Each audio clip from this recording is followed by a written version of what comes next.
You know, back in the 18th century, the novel was kind of the new kid on the block. It was this fresh, exciting art form, but the rules, they were still being written. And that environment was the perfect breeding ground for some real rebels. A few daring authors who didn't just bend the rules, they basically tore up the entire rulebook. So let's dive into how they did it. So picture this. You pick up a book, it's supposed to be an autobiography, but the story starts before the hero is even born. I mean, it kicks off with the chaotic, slightly awkward moment of his own conception.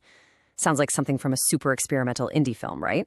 Well, believe it or not, this is exactly the kind of wild question one of our literary rebels was asking almost 300 years ago. And that brings us to our two main characters today, Laurence Sterne and Charlotte Lennox. These two were, without a doubt, some of the most innovative and, frankly, audacious writers of their time. You've got Sterne, an Anglo-Irish clergyman, and Lennox, a novelist and poet.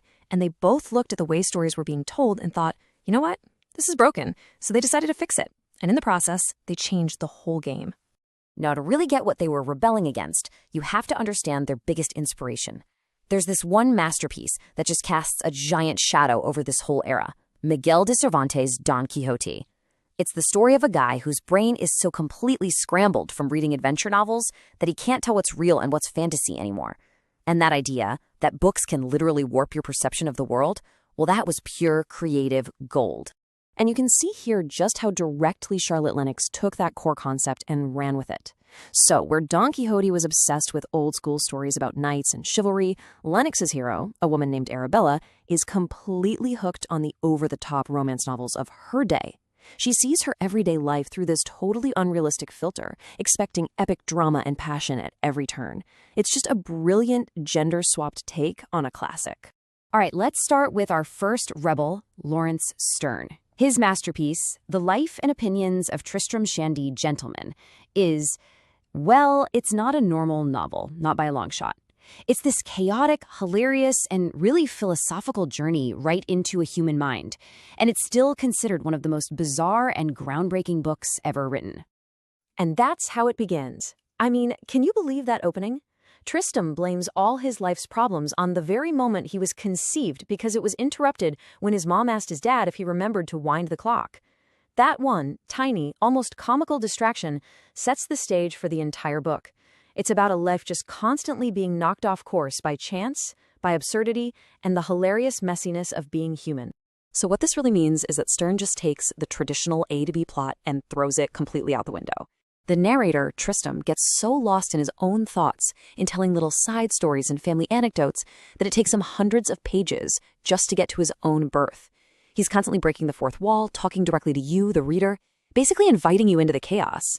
So you're not just reading a story, you're right there with him, participating in the messy, frustrating, hilarious process of trying to tell one. And the absurdity just keeps piling on. Tristram's life is just this series of unfortunate, almost slapstick events. First, at his own birth, a clumsy doctor crushes his nose. Then, a servant completely messes up his christening, and he gets stuck with the name Tristram, which his father absolutely hates. And, as if that's not enough, he suffers this bizarre accidental circumcision from a falling window. See, for Sterne, life isn't some grand heroic story. It's just a chain of random, often ridiculous events that shape us in ways we can never really control. Okay, so now let's switch gears to our other incredible innovator, Charlotte Lennox, and her masterpiece, The Female Quixote. So while Sterne was basically taking a sledgehammer to the structure of storytelling, Lennox was using the novel to deliver this incredibly sharp, witty critique of society, of literature, and especially of the roles that were forced upon women. And her weapon of choice? Parody. She took those super popular romance novels of her time, you know the type, full of fainting heroines, brave heroes, dramatic kidnappings, and she mimicked them, but with a crucial twist. She created a character who actually believed all this stuff was real and dropped her into the very mundane world of 18th century England. The result? Pure comic genius. So meet Arabella. She's a young woman who's read nothing but these crazy romance novels. So when a potential suitor shows up, she thinks he's there to declare his undying epic love. When she sees a couple of local guys working in the garden, she's absolutely convinced they're kidnappers in disguise.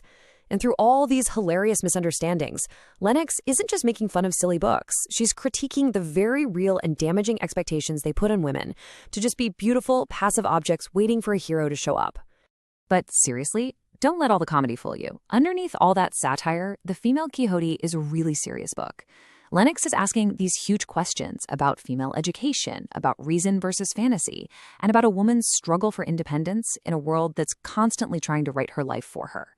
It's no wonder this is considered a foundational work of feminist literature.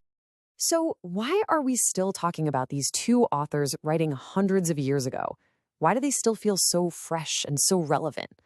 Well, their lasting legacy is all about how they fundamentally changed what a novel could even do. Before Sterne and Lennox, a lot of novels followed a pretty simple, traditional path. But as you can kind of see here, they just blew that wide open. Sterne turned the novel inward, right? He made it a tool to explore the subjective, messy, random way our minds actually work. And then Lennox turned the novel outward, using it as this sharp lens for social critique, questioning the very culture that shapes our lives. When you look at it, their impact is just immense. Both of them totally challenged what readers thought a story was even supposed to be. I mean, Sterne's playful, fragmented style, it paved the way for modernist writers like James Joyce and Virginia Woolf. Meanwhile, Lennox's work, it established this powerful tradition of feminist literary critique that is still going strong today. They proved the novel wasn't just for a good story. It was a powerful tool for exploring our own minds and our own society. And all of this leaves us with one final thought. The rule-breaking that Sterne and Lennox did was absolutely radical for their time, but it really did pave the way for the kinds of stories we love today. It makes you wonder, doesn't it? What books or films or even video games that you're experiencing right now are tearing up the current rulebook and setting the stage for the storytellers of the future?